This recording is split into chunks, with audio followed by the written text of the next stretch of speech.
So I only have one audio clip from NPR because it really is about corporate media as a whole, right? And we'll talk about the example later in the grab bag of we'll find the ad for the reality TV show, right? And we'll see if we can find a video ad. If not, then we can for sure play the audio one. Yeah. But so this is one example from Start Here when they were talking about the updates between Donald Trump and the FBI, and the special master said that they had to decide, or they had to tell people which documents he had or had not declassified, right? Yep. And the editorialization that Start Here provided is the judge says that rules that apply to everyone also apply to Donald Trump. Right, that's one of their no fucking shit, obviously. So, and then there's this example here that this was from Wednesday from Up First. Did you queue up a timestamp and everything? Yeah, I did. This is you're legit. NPR talking about Ron DeSantis, and so we can talk about how relevant this editorialization is. DeSantis, of course, is a likely Republican presidential candidate. DeSantis said FEMA and the Biden administration, Disney and Universal are shutting their theme parks today and tomorrow because of concerns about the storm. What's the state government's response to this been thus far? Well, Governor Ron DeSantis has been holding several briefings each day, updating people on the storm and the risks they face and how the state's responding. It's a much different tone than what we've seen over the last year when he's kept up this steady drumbeat of criticism of the Biden administration. DeSantis, of course, is a likely Republican presidential candidate. DeSantis said FEMA. Yes, okay. God, what the fuck does it have to do with anything?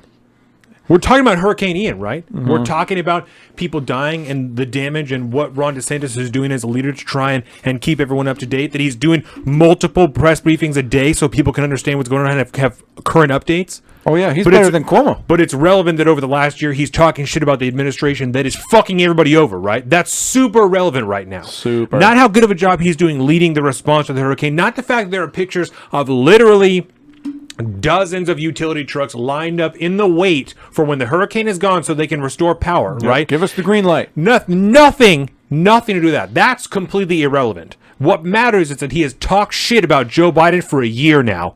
What a fuck. How could he? Doesn't matter that I just said that multiple times a day he is telling people what to do, where to go, and exactly what the fucking state government is doing to protect you and help you. It matters that he's talked shit about the government for a year. Mm-hmm. Well, they bury the lead because they say right after, that he is a presumptive, what did he say? Possible or likely Republican nominee. Right there. DeSantis bad now. We've officially labeled DeSantis bad because there hasn't been any kind of announcement. There's been a bunch of water cooler scuttlebutt from people like us that are in the commentariat and not people Ron within DeSantis. Corpus Press. Not a fucking word. Hasn't formed an exploratory committee. Hasn't said a goddamn thing about running. He's running for governor. He's running to be reelected for governor right now, dude. And they just said. They said right there that he is the presumptive Republican nominee.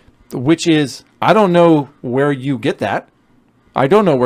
Because even within Republican circles, that's a question. People want him, but it doesn't mean he's going to do anything, man. That's assuming that we can disqualify Donald Trump from office first, and then the only option they have is Ron DeSantis, because who the fuck else are they going to pick? You know what? Republicans are so fucking stupid. Who else are they going to pick besides Ron DeSantis? It's fucking ridiculous. We got to remember this clip because if these people do not care about you, they don't fucking respect you. They think that you're stupid. Yes. They think you are stupid. Yes. This is the work from home class. That's the intellectual work from home class that is better than you, and they know it. And their job is to tell you everything you need to know. And if you disagree with them, then you're wrong and you're bad and you're probably a fascist. But definitely, just like the woman in fucking Italy, right? Yes. Just like that woman. She's super fascist.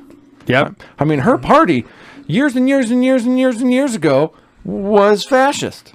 Okay, well, we have communist parties here in Seattle. How is that any different? She said good things about family. Come on, God, dude. Man, that's tough. She said some semi-positive things about Mussolini one time. I bet that you can't look through any of the writings from any of the people who work in corporate media or politics and find them quoting any type of unsavory figures at all. Not even fucking one. right? Like the super racist guy, Karl Marx? I mean, come the fuck on. Or Stalin? Yeah, Or I'm Lenin? sure. Or- I'm sure. Not even one time. There's Yeah. no questionable figures in our politics, right? There's nobody here who I'm not even going to do it. I'm not even going to go down. It's so ridiculous. Like Joe Biden, It's who was such against gay a marriage only stupid 5 minutes claim ago. that I'm not even going to attack it because it's so ridiculous that they're going to.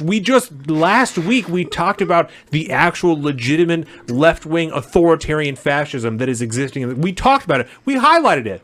Yep. We had a whole segment about it. I just wrote a fucking article about it. I'm not even going to do it. I've spent too much time over the last 14 days. I've spent too much time, too much energy over the last 14 days. Too much emotional labor has been exhausted on my behalf over the last 14 days over highlighting the authoritarian left-wing fascism that exists in this country to even legitimize the claims about the woman from Italy who bears no fucking relevance on our country at all.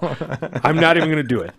So we're going to be done. So what you're saying is, basically, Ron DeSantis is going to run for president in 2024. Yes, NPR told me so. And right now he has 3 lawsuits going on. There's the civil lawsuit from the Texas sheriff. Yep. Probably will go nowhere. That's stupid. A class action lawsuit filed in Massachusetts from a bunch of the immigrants that he flew there. Well, and then by an activist group that wrote these people into it that are using them as political pawns to file a lawsuit. Yes. Okay. And then there is... Just to clarify. Thank you. And then there's a Florida representative who's accusing Ron DeSantis of misusing funds because... And the language will have to be parsed out, This Florida... Have you heard about this one? I have not. This Florida representative claims that the text of the legislation or the funding says that the money is for flying immigrants from Florida to another location. And because they were flown from Texas to another location, he's violated, the Constitution or whatever the fuck. And thus he should be sued. Yeah. Yes, that's really... I'll read it. We'll do that article. Let's do it. Yeah, we'll do that article. So let's see. Yes. These people... Here we go. State spending. It is almost amazing that they have somehow or other been able to, climb into power. Because these people seem so incredibly dense. It's awesome. It's so wild.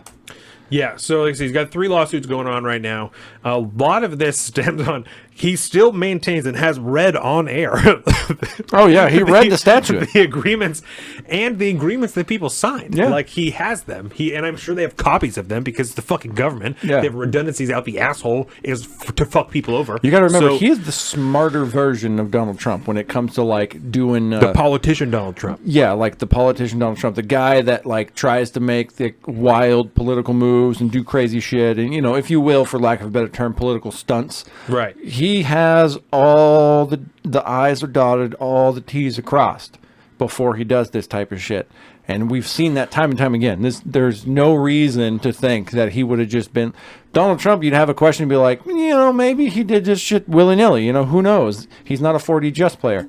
Ron DeSantis is like, no, we're going to do this thing and it's going to be great. Yeah. But let's cover our ass while we do it. Right. Let's do it. I went to the Naval Academy, bro. I know what I'm doing here. So this is an MSN article. I saw a picture of him in his naval uniform, when he married to his wife. He was super handsome.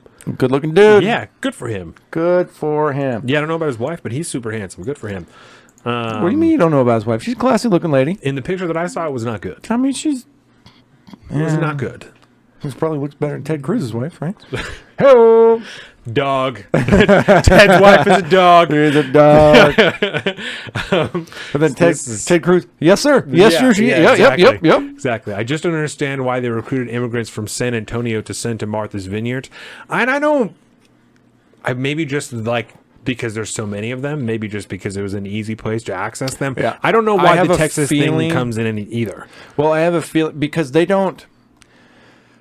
If there is one place in the world that has some immigrants to spare, it's going to be Texas. So, because the immigrants that make it to land in Florida are generally coming from Cuba and stuff like that. And there's things in place that say once you hit ground, you got asylum because you're coming from Cuba. It's a whole deal.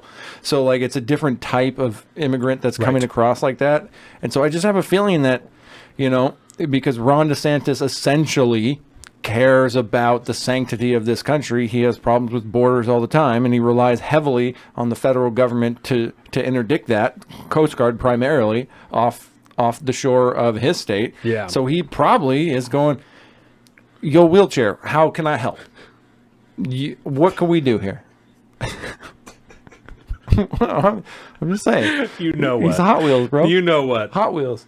This article's from MSN. I can't wait. He's got a debate coming up with Beto pretty soon. I can't wait to see that I shit. like it. Yeah. Let's have a kickflip competition. Play skate. We'll play skate. Yeah. Yeah. You know who's not winning that one? Beto? Hot Wheels. I don't know, He man. can't ollie, bro. I don't know. That's all I'm saying. The physics of this check out. We're getting canceled. Oh no, it was last night. Shit, I know what I'm watching tonight. Then queuing that shit up. I bet that because I bet you he just wipes the floor with that kid. He doesn't know. Beto's an idiot, man. Yes. He can't.